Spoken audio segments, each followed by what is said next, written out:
തിരുവനന്തപുരം നെയ്യാർ ഡാമിൽ നിന്ന് കാണാതായ വയോധിക കൊല്ലപ്പെടും മുൻപ് ക്രൂര പീഡനത്തിന് ഇരയായി എന്ന് പോലീസ്. ശരീരത്തിന്റെ പല ഭാഗത്തും മുറിവുകൾ കണ്ടെത്തി. കന്യാകുമാരി സ്വദേശി ലിബിൻ രാജ കേസിൽ അറസ്റ്റിലായി. കൂടുതൽ വിവരങ്ങളുമായി രാഹുൽ ജി നാഥ് ചേരുന്നു. രാഹുൽ, നമ്മളെ ഞെട്ടിക്കുന്ന അല്ലെങ്കിൽ സങ്കടപ്പെടുത്തുകയോ ഒക്കെ ചെയ്യുന്ന ഒരു സംഭവമാണ്. ഈ അറസ്റ്റിലായ ലിബിൻ രാജിനെ പറ്റി പോലീസ് എന്താണ് പറയുന്നത്? ഈ സംഭവവുമായി ബന്ധപ്പെട്ട വിശദ വിവരങ്ങൾ എന്തൊക്കെ?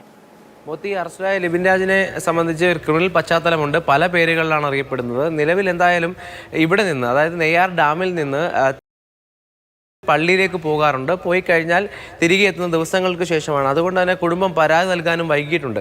നമ്മൾ മനസ്സിലാക്കുന്നത് കഴിഞ്ഞ മാസം ഏതാണ്ട് 25-ാം തീയതി കഴിയുന്നതോടുകൂടിയാണ് ഇവിടെ നിന്ന് പള്ളിയിലേക്കാണ് എന്ന് പറഞ്ഞ് വീട്ടിൽ നിന്ന് ഇറങ്ങുന്നത്. അതിനുശേഷം കാണുന്നില്ല. അങ്ങനെ പിറ്റേ മാസം 11-ാം തീയതി, അതായത് ഈ മാസം ജൂലൈ 11-ാം തീയതി മാത്രമാണ് കുടുംബം പരാതി നൽകുന്നത്. പോലീസ് അന്വേഷിക്കുമ്പോൾ ഈ എന്ന് പോയി എന്നുള്ള തീയതി സംബന്ധിച്ച് ഒരു വ്യക്തത കുടുംബത്തിന് പരാതി നൽകാൻ കഴിഞ്ഞില്ല എന്ന് പോലീസ് അറിയിക്കുന്നുണ്ട്.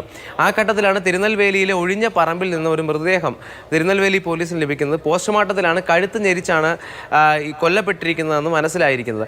ആ ഘട്ടത്തിൽ CCTV പരിശോധിച്ച ശേഷം പ്രതിയിലേക്ക് തിരുനെൽവേലി പോലീസ് എത്തുന്നു. തിരുനെൽവേലി പോലീസിന് പ്രതിയാണ് ഇത്തരത്തിൽ ഈ കയ്യിലുണ്ടാകുന്ന ബാഗിൽ നിന്നുള്ള രേഖകൾ നൽകുന്നത്. അത്തരത്തിൽ നെയ്യാർ ഡാം സ്വദേശിയാണെന്ന് മനസ്സിലാക്കുന്നു.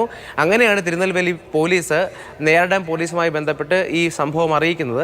അത്തരത്തിൽ തിരുനെൽവേലി പോലീസും ഒപ്പം പഞ്ചായത്ത് അംഗങ്ങളും ചേർന്നാണ് മൃതദേഹം തിരിച്ചറിഞ്ഞത്. എന്തായാലും ഇത് കൊലപാതകം നടത്തിയ ഇത്തരത്തിൽ പള്ളിയിലേക്ക് പോയിരിക്കുകയായിരുന്നു എന്നാണ് നമ്മൾ മനസ്സിലാക്കുന്നത്.